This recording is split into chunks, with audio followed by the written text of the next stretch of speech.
रूस के राष्ट्रपति व्लादिमीर पुतिन के दौरे से ठीक पहले रूस ने गेंद भारत के पाले में डाल दी है।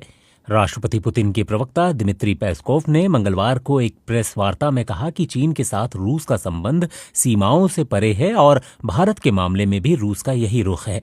पेस्कोव ने कहा कि ये भारत पर निर्भर करता है कि वो किस हद तक आगे बढ़ने के लिए तैयार है। दिमित्री पेस्कोव ने ये बात कहकर भारत और दुनिया को क्या संदेश देने की कोशिश की है, इसके क्या मायने हैं और भारत इस मामले में क्या कर सकता है। आज की पहली खबर में इसी की बात। दिमित्री पेस्कोव ने क्या क्या कहा।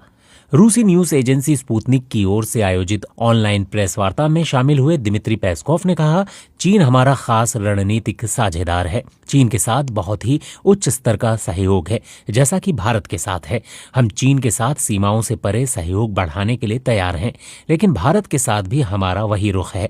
भारत जिस हद तक आगे जाएगा, हम भी उस हद तक जाने के लिए तैयार हैं। भारत जिस हद तक सहयोग बढ़ाएगा, उसके लिए हम भी पूरी तरह से तैयार हैं। पेस्कोव ने यह भी कहा कि रूस से संबंधों को लेकर भारत पर दबाव है और इस दबाव के बीच दोनों देशों को द्विपक्षीय व्यापार सुरक्षित करने की जरूरत है।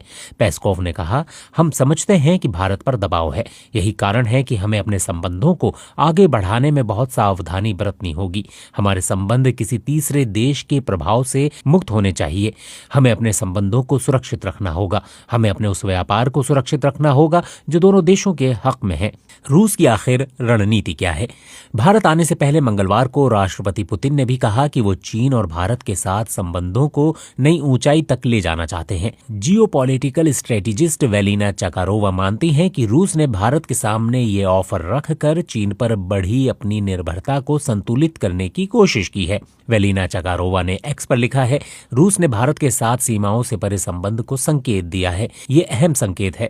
रूस खुलेआम भारत को बराबरी का रणनीतिक रुतबा देकर चीन पर बढ़ी निर्भरता को संतुलित करने की कोशिश कर रहा है। वेलिना ने लिखा है, ये प्रतिबंधों के बीच रूस की अपने लिए रणनीतिक गुंजाइश तलाशने की कोशिश है। रूस नए शीत युद्ध की बनती स्थिति में भारत की केंद्रीय भूमिका को समझ रहा है। यानी रूस खुलकर कह रहा है कि भारत को अगर उसके साथ संबंधों में चीन वाली ऊंचाई लानी है तो पश्चिम के दबाव से मुक्त होना होगा। रूस ये भी चाहता है कि अमेरिकी टैरिफ के कारण भारत उसके साथ व्यापारिक संबंधों को सीमित ना करे, लेकिन भारत के लिए ये सब इतना आसान नहीं है। भारत क्या चाहता है? Jindal school of international affairs के डीन और friends India's closest strategic partners के लेखक श्रीराम चौलिया कहते हैं कि रूस ने भले भारत के पाले में गेंद डाल दी है, लेकिन रूस का ये सपना पूरा नहीं होगा। श्रीराम चौलिया ने बीबीसी हिंदी से कहा, रूस और चीन का गठजोड़ अमेरिका विरोधी है। भारत इस गठजोड़ का हिस्सा नहीं बनना चाहता। चीन और रूस दोनों अमेरिका को प्रतिद्वंद्वी मानते हैं, लेकिन भारत ऐसा नहीं मानता है। भारत को अपनी विकास यात्रा में अमेरिका की जरूरत है। भारत ना तो रूस के लिए अमेरिका को छोड़ सकता है और ना ही अमेरिका के लिए रूस को। पुतिन के दौरे से पहले रूस ने स्पष्ट कर दिया है कि उसे भारत से क्या चाहिए। पहला ये कि भारत को तय करना होगा कि वो रूस के साथ संबंध सीमाओं से परे चाहता है कि या एक हद तक।